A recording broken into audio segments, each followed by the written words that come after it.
Before your Royal Caribbean cruise vacation can begin, you've got to do the check-in process, and we've got a step-by-step walkthrough of what you need to do up next.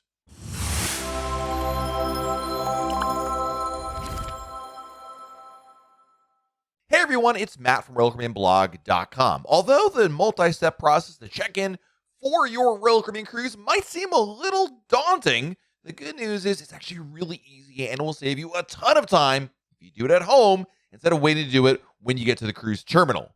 There are two parts to the Royal Caribbean check-in process: the online check-in, and then of course, checking at the cruise terminal. Online check-in is the first step, and it's where you're going to input all your documentation and credit card information, and then select an all-important arrival time at the terminal. The second part is when you get to embarkation day. Upon arrival at the cruise terminal, your documentation will be checked, and you'll pass through a brief security screening. Before you know it, you're going to be on board and ready for an awesome vacation. So we wanted to provide you, because we've got a lot of questions about this, how to easily go through the Royal Caribbean check-in process. Let's start off with the online check-in, because the online check-in process opens 45 days prior to when your cruise begins. It's a really good idea to put a notification in your calendar on the exact date check-in opens so that you can complete the process as soon as possible. More on that, why it's important, later. Both the Royal Caribbean website and the Royal Caribbean app will list the exact date the online check-in opens for your cruise. So it's really easy to know exactly when 45 days is. All you have to do is simply sign into your Royal Caribbean account and view your upcoming cruises. If your cruise does not show up on the website or app, you can link the sailing to your account by adding your reservation number and surname there, and then it'll appear over there. Before you actually do the check-in process, there's a couple things you're going to want to have handy. Number one, personal information for everybody checking in online. Identification, documentation information for each guest checking in. A picture of each guest checking in for security purposes. Crown and Anchor Society membership number if you're already a member. And your onboard expense account information, basically a credit card. You'll need to input your legal name, birthday, and address of each person you're checking in online, so be sure to check and then double check the information is correct before hitting submit. The last thing you're going to be inputting is your debit or credit card information. While on board a Royal Caribbean cruise, you use your SeaPass card to make any payments as opposed to carrying around your personal debit or credit card, or even cash for that matter. Your SeaPass will be linked to whichever card you input during the online check-in process. At the end of the cruise, your personal card will be charged the total amount of all purchases made on board. And don't worry, if you're sharing a cabin with somebody or you want to change the credit card, you can always do so once you get on board the ship. Not a problem. Now, another important step of completing Royal Caribbean's online check-in is selecting a check-in time. All guests on a Royal Caribbean cruise select the check-in time, which indicates the time that they will arrive at the cruise terminal on embarkation day. The earliest check-in times are usually around 10:30 a.m. and the latest around 2:30 p.m. You can select the check-in time yourself, but slots are reserved on a first-come, first-served basis. Unsurprisingly, most people hope to get the earliest check-in time possible for their cruise, which means snagging one of these spots becomes more competitive. Getting an early check-in time is the main reason I really suggest keeping track of the day online that check-in opens for your cruise. The earlier you start the check-in process, the better chance you'll have at getting an earlier check-in time. Now, should you do the check-in on the Royal Caribbean website, or should you use the Royal Caribbean app? Although you can complete Royal Caribbean's online check-in process on either the website or the app, I think it's your best idea to use the app for a couple of reasons. Number one, you can use the Royal Caribbean app to scan your passport instead of inputting information manually. This really helps save time, especially if you're checking in more than one person. Second, using your phone instead of a computer makes uploading a security photo much easier. You can take and upload a selfie photo directly from your phone to the app instead of having to transfer the photo to your computer first. And lastly, by using the Royal Caribbean app, and I think this is the most important one, you can quickly select a check-in time without going through the entire check-in process. When you go through the website, you have to complete all parts of the check-in process before selecting a check-in time. The app allows you to get a check-in time first and then complete the rest of the process later on. Super helpful.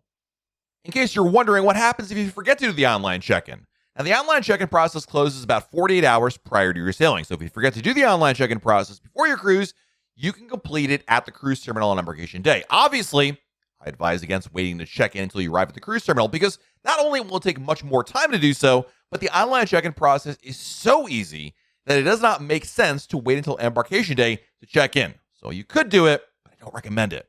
So you've done your online check-in, but what should you do now between what you just completed, the online check-in, and embarkation day?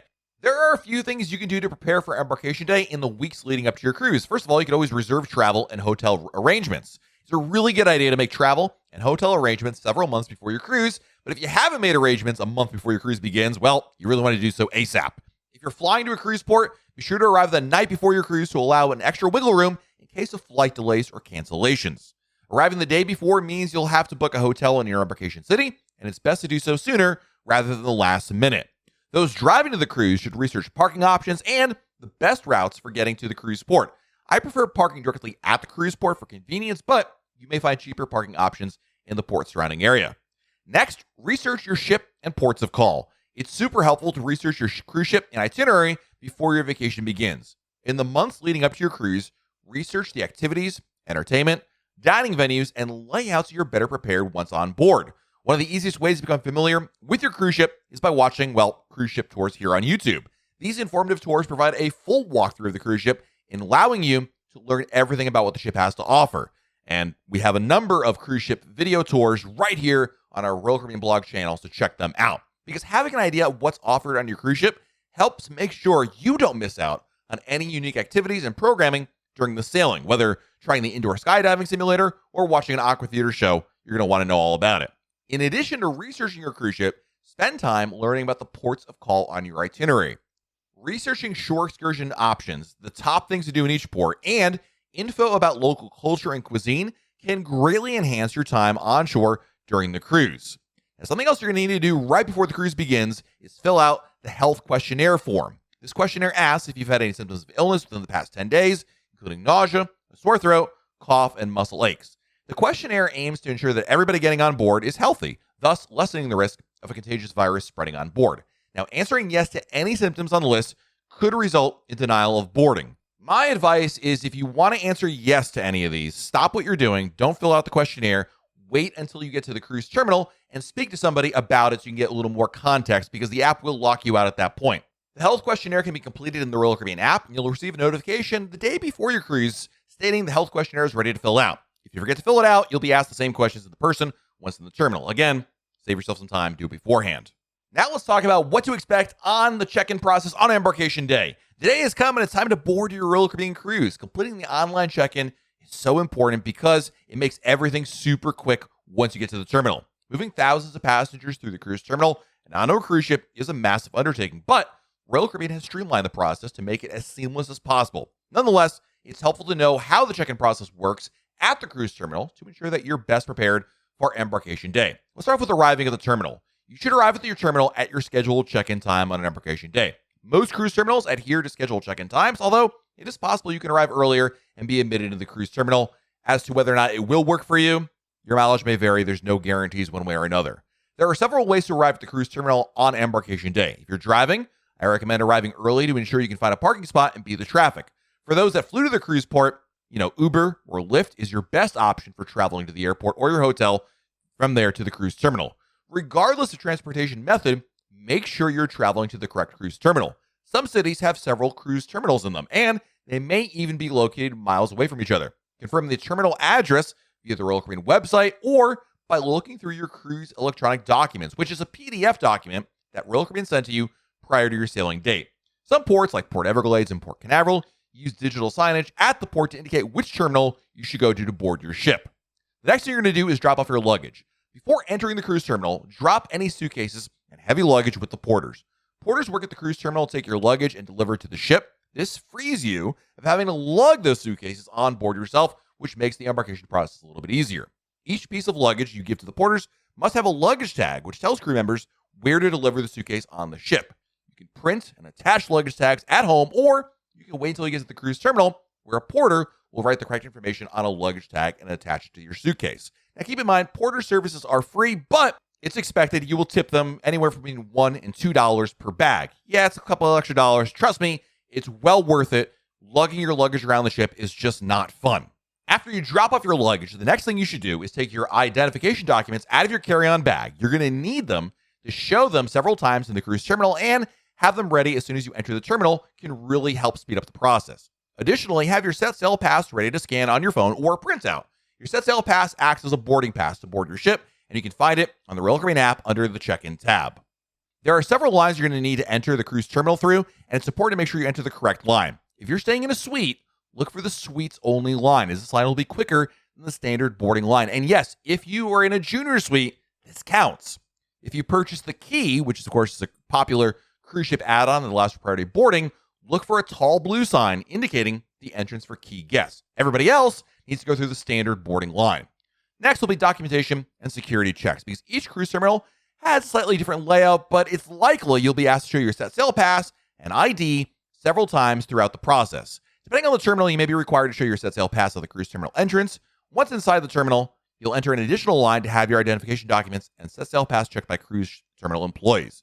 Because of this, it's really helpful to keep your passport or whatever other ID you've got on hand at all times until you finish the entire check-in process. This helps avoid taking your passport in and out of your bag several times in the cruise terminal. You're also required to go through security in the cruise terminal. Fortunately, security screening for a cruise is not as intense as the TSA is at the airport. Yes, your shoes can stay on, and it only takes a couple of minutes.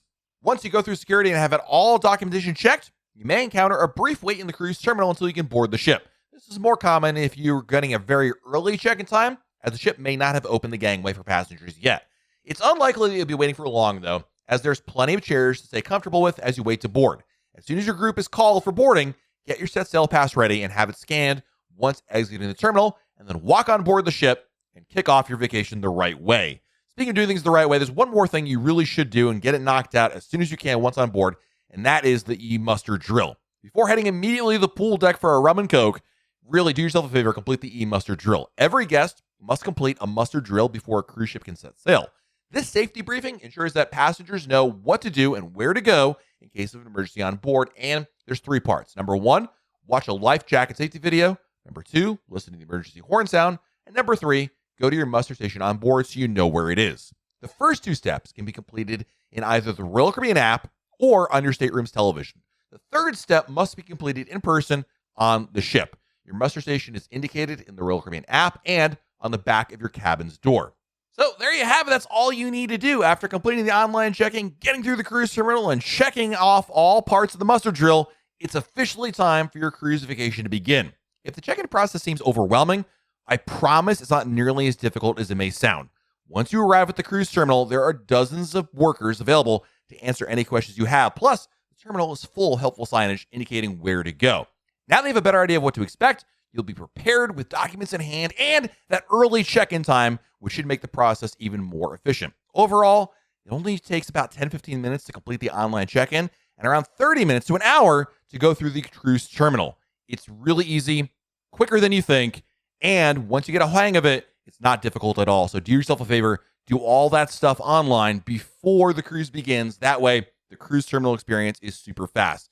Let me know in the comments if I missed anything, if I have any questions I can answer about the cruise check-in process, and if you have any tips to share about how to make the process a lot faster and easier. Always like hearing those in the comments below. While you're down there below our video, please hit the like button. It really helps us out more than anything. And subscribe to our channel. That way you don't miss out when we have a brand new video to share. This has been Matt from RoyalCaribbeanBlog.com, and we'll talk again real soon.